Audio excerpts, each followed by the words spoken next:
তোমরা চলে আসো, চটপট করে রেসিপিটা বাইনে ফেলি। আজকে বানাবো থোড়ের চপ। থোড় রান্না খেয়েছি, চপ কোনো দিন খাইনি, তো নতুন পদ্ধতিতে একটা আমি চপ বাইনে আজকে দেখাবো। তো তোমরা রেসিপিটা প্রথম থেকে শেষ পর্যন্ত দেখো, আশা করছি তোমাদের ভালো লাগবে।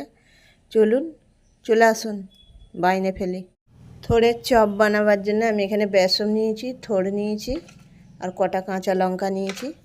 জলের মধ্যে আমি লবণ দেবো, কেটে নেব, কেটে জলের মধ্যে ফেলবো।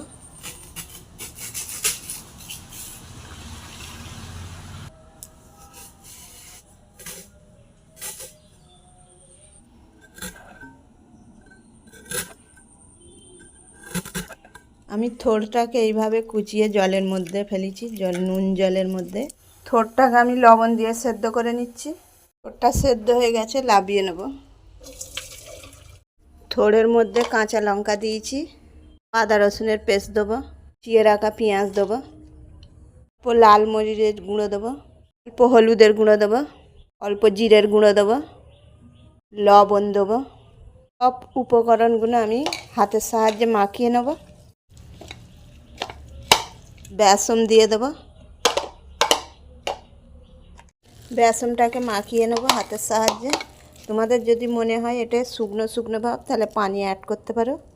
থোড় আর পেঁয়াজ সব রকম মশলা দিয়ে বেসনের সাথে রেডি করে নিলাম।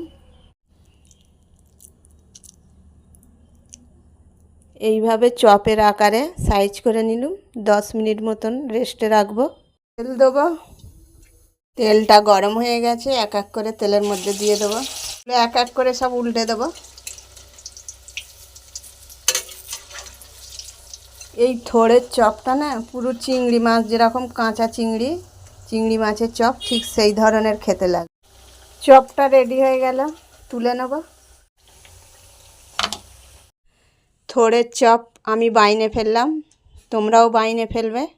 চলুন টেস্ট করে দেখি। দারুণ।